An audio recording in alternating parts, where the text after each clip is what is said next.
Bonjour, bonjour, cher Kefale, cher homme, j'espère que tu vas bien ce matin. C'est votre frère Karel.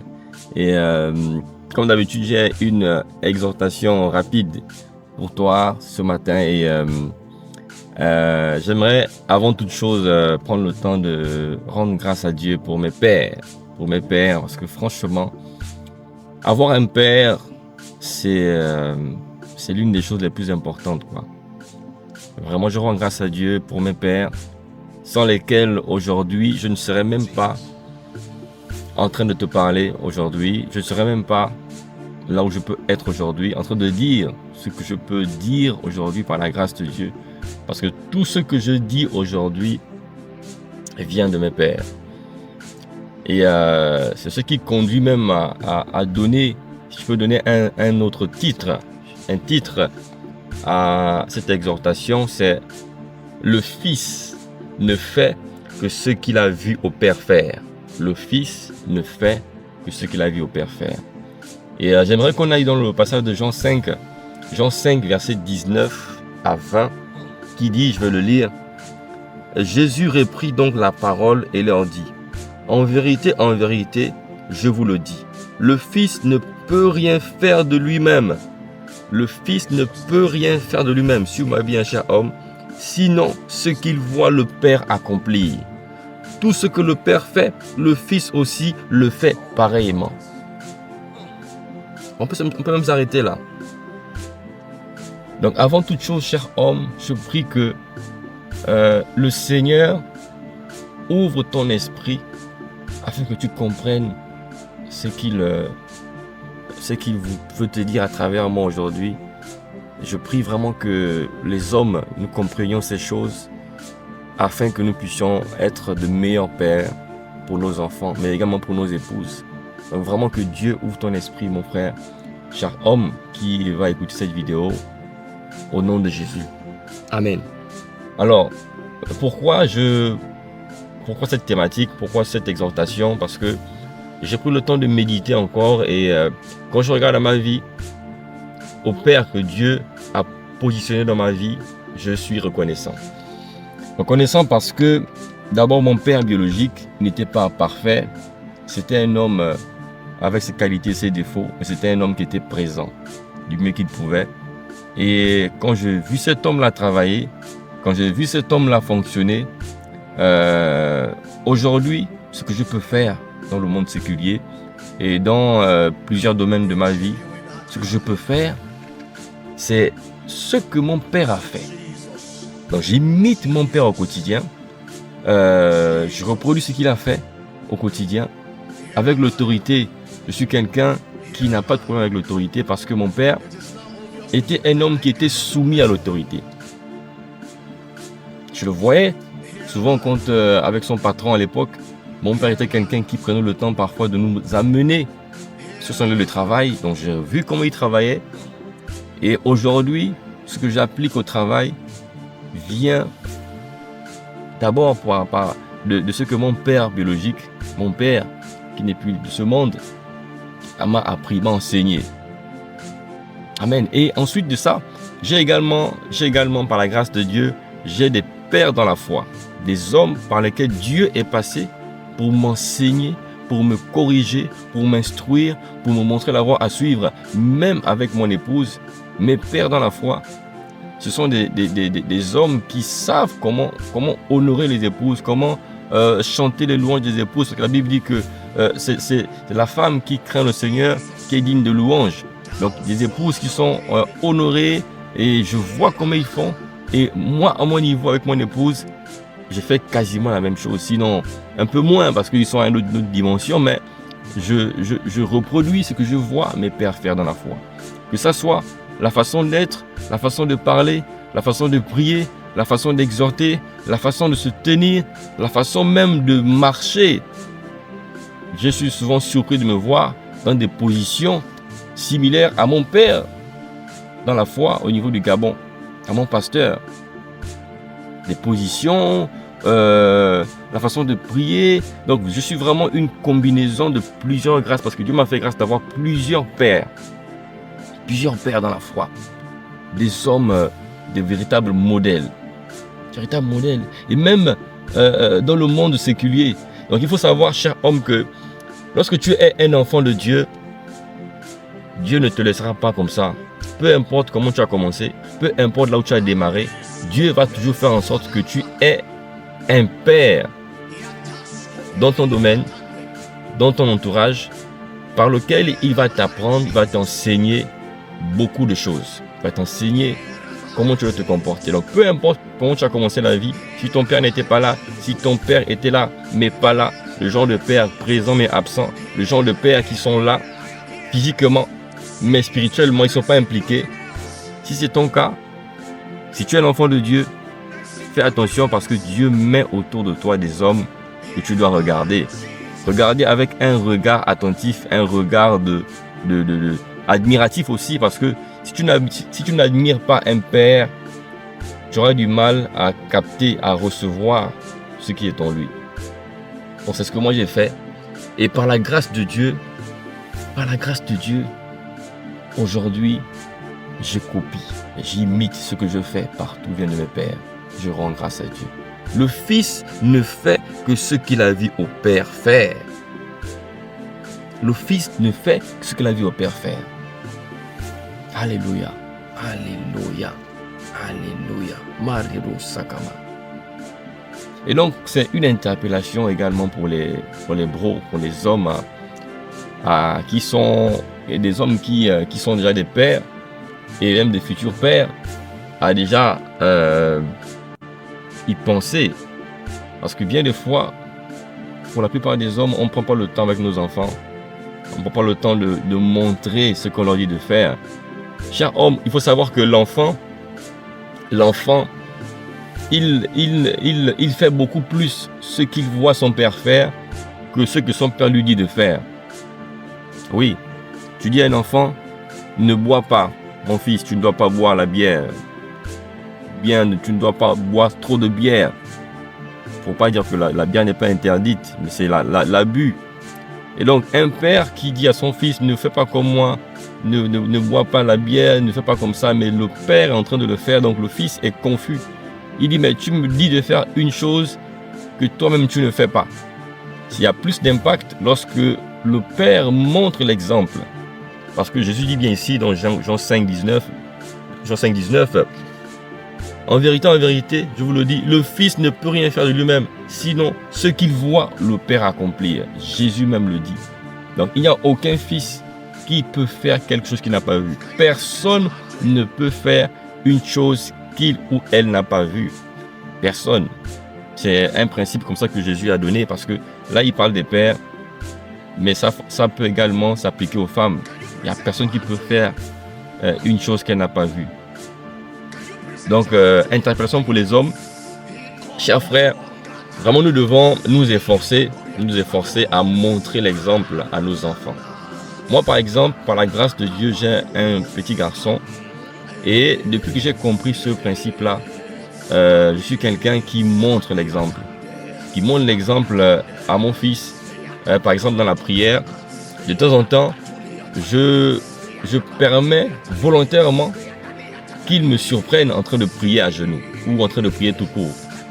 Je le permets volontairement parce que je sais que lorsqu'il va me voir le faire, il le fera lui-même. Moi-même, j'ai vu un de mes pères le faire. Un des pères dans la foi qui était venu au Gabon pour un séminaire. Il a fini de prêcher. J'étais à sa sécurité. Il a fini de prêcher et quelques temps après, il est parti dans son bureau. Et moi, j'ai eu la grâce de voir pendant une fraction de seconde ce qu'il a fait en entrant dans son bureau, parce qu'après il fallait fermer la porte. Et j'ai vu ce père-là se mettre à genoux pour prier, pour rendre grâce à Dieu, parce qu'il venait de le conduire, parce qu'il venait de prêcher, de parler de la part de Dieu.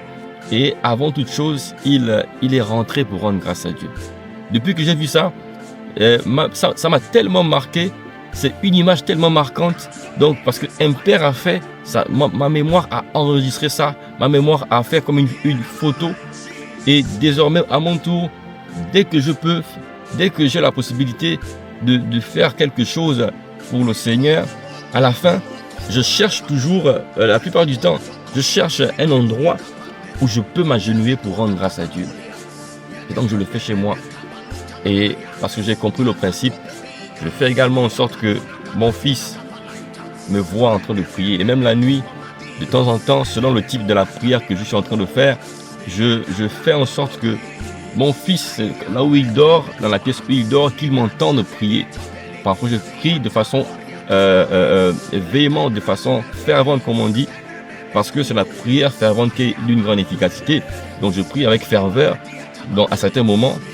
Et je laisse parfois la porte ouverte, je fais en sorte que mon fils là-bas m'entende. Je sais que quand il sera grand, à son tour, il fera la même chose. À coup sûr.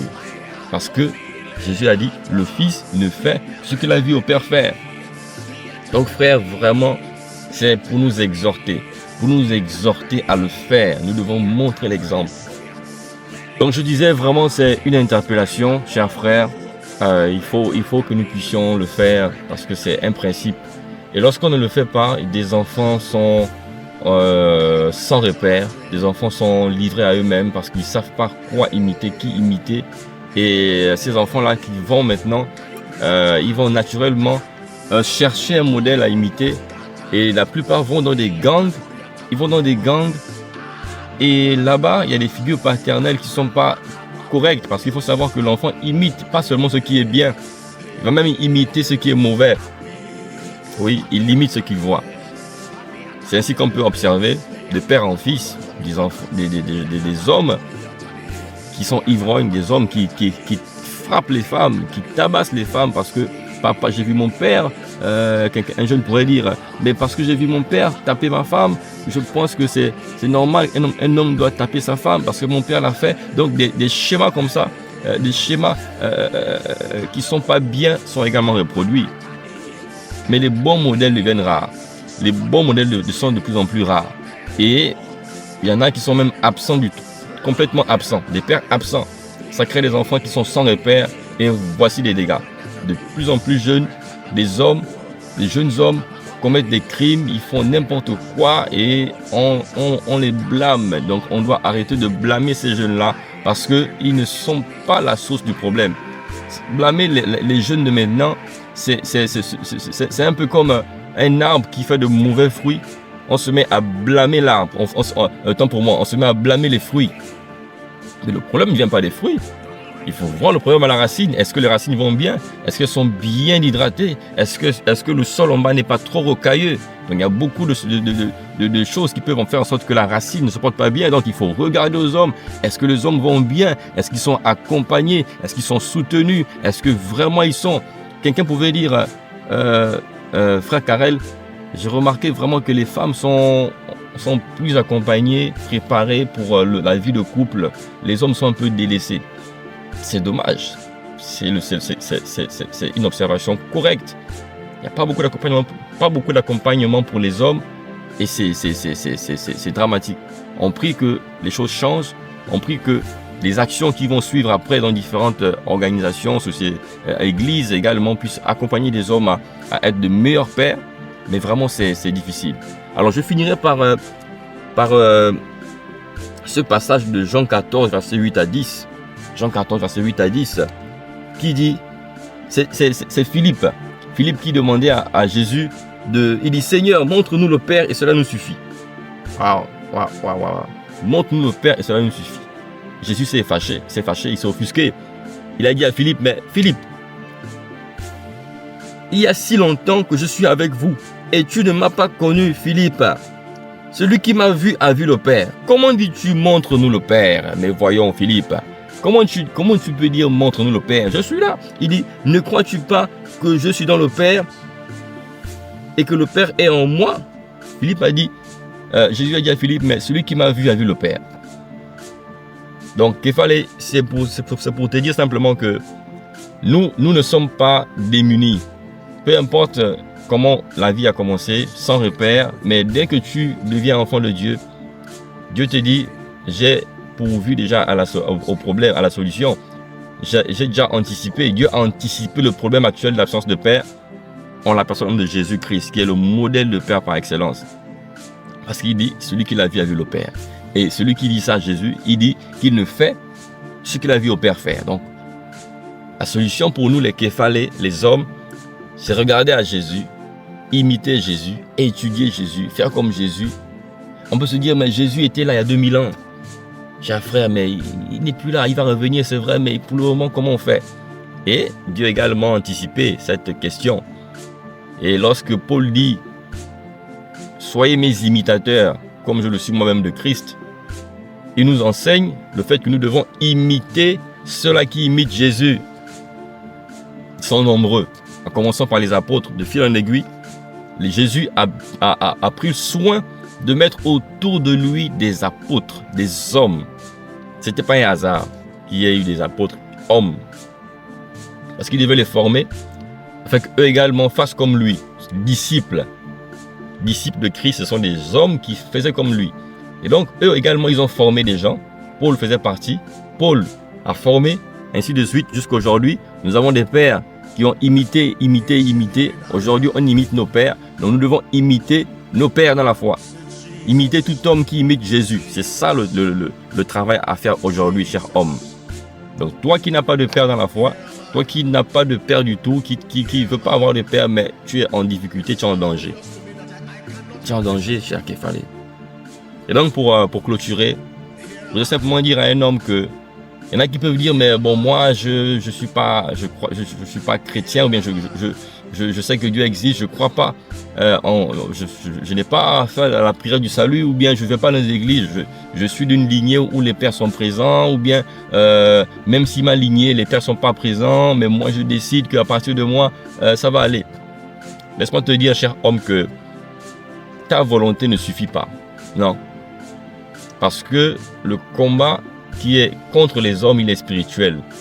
Et le chaos qu'on peut observer là, ça veut simplement dire que les hommes sont la cible prioritaire du royaume des ténèbres. Oui, nous sommes la cible principale et c'est logique. Pourquoi je le dis? Je prends l'exemple d'un combat de boxe. Les boxeurs commencent d'abord à viser la tête. Et même Christ le dit, frappez le berger et les brebis vont se disperser. Donc, naturellement, on vise d'abord la tête pour atteindre le corps, pour que le corps soit totalement accessible. Donc, le diable également, avec ses sbires, il vise d'abord la tête qu'est l'homme, afin de mieux atteindre les femmes et enfants. C'est un principe clair. Si on veut détruire la ressource, on vise d'abord la source. La qualité de la ressource est déterminée par la qualité de la source. Si un jour, je dis ça comme ça, quelqu'un veut polluer une eau minérale dans tout un pays, il ne va pas se mettre à prendre la peine d'abord d'essayer d'injecter ça dans les bouteilles qui sont vendues. Il va chercher, il va s'évertuer à trouver la source. Où est-ce que cette eau-là est récoltée? C'est là-bas qu'il va aller mettre son poison afin que la ressource qui va suivre soit également polluée. C'est le même principe. L'homme étant le porteur de la semence, c'est lui qui est la source. Parce que la semence est en lui. Les enfants de l'homme sont d'abord en lui. Donc, cher homme, toi qui te dis, bon, j'ai pas encore d'enfants, donc je peux faire comme je veux, tout ça. Détrompe-toi, tes enfants sont déjà en toi. Sont dans ta semence. Donc, tout ce que tu fais aujourd'hui, de bon comme de mauvais, a une influence sur tes enfants présents et à venir. Tes enfants présents qui sont déjà sortis de toi parce qu'ils te regardent faire. Tes enfants qui ne sont pas encore sortis de toi parce qu'ils sont en toi et tout ce que tu fais impacte la semence. Parce que Dieu dit qu'il punit l'iniquité des pères jusqu'à la 3e et la 4e génération. C'est cela. Donc, cher homme, c'est pour t'inviter simplement à recevoir Christ dans ta vie. Recevoir Jésus qui va te donner la force. Parce que son œuvre à la croix, il a accompli la plus grande des œuvres. Il a donné sa vie pour toi. Peut-être que tu ne le comprends pas maintenant, mais je t'assure que c'est celle-là la bonne nouvelle. C'est par là que tout démarre. Parce que si tu n'as pas Jésus, tu n'auras pas la force nécessaire pour déjà arrêter l'iniquité des pères qui te poursuit, les péchés des pères qui te poursuivent. Pour arrêter ça, avec une alliance, il faut contracter une alliance plus forte. Ton sang parle. Dans ton sang, il y a des informations qui viennent des pères, des habitudes comportementales des ancêtres aujourd'hui que tu pratiques sans même savoir d'où ça vient. Ça vient du sang. Et si tu contractes l'alliance avec le sang de Jésus va parler plus fort que ce sang-là. Parce qu'il est plus fort, il est plus puissant, il est pur. Mais pour cela, il faut que tu puisses recevoir Christ dans ta vie comme Sauveur et Seigneur. Cher homme, vraiment je t'encourage à le faire. Si toi qui es connecté et qui m'écoute, si tu es sensible à cet appel-là, je t'invite simplement à faire avec moi cette prière. Je te prête les mots, mais il faut que tu te les appropries. Seigneur Jésus, répète après moi. Seigneur Jésus, j'ai entendu ta voix. Je n'ai pas endurci mon cœur. Aujourd'hui même, je te reçois comme mon Sauveur et comme mon Seigneur. Viens dans ma vie. Donne-moi ton Saint-Esprit. Je veux être comme toi. Je veux être un père comme toi. Je veux être un homme comme toi. Je veux t'imiter. Je veux te regarder. J'ai la volonté, mais pas la capacité. Toi, tu donnes la volonté, tu donnes la capacité. Viens en moi. Donne-moi ton esprit. Fais-moi naître de nouveau aujourd'hui même dans ton royaume. Au nom de Jésus. Amen. Voilà, cher Képhale, c'était l'exhortation que j'avais à cœur pour toi aujourd'hui. Le Fils ne fait que ce qu'il a vu au Père faire. Le Fils ne fait que ce qu'il a vu au Père faire. Si tu as un fils, tu dois lui montrer l'exemple. Tu dois de temps en temps prendre ton fiston, l'emmener, si tu le peux, au travail, qui te voit travailler, qui te voit comment tu es avec les collègues, comment tu es avec ton patron, comment tu es avec l'autorité, comment tu pries, comment tu manges, comment tu parles, comment tu fais des choses, afin que lui, il regarde ça et que demain, il fasse comme toi. Voilà. Allez, que Dieu vous bénisse abondamment et que, cher homme, je prie, j'insiste, qu'il ouvre ton esprit afin que tu comprennes ces choses, que nous comprenions davantage, que nous pratiquions tous, je m'inclus là-dedans, au nom de Jésus. Amen. Allez, peace.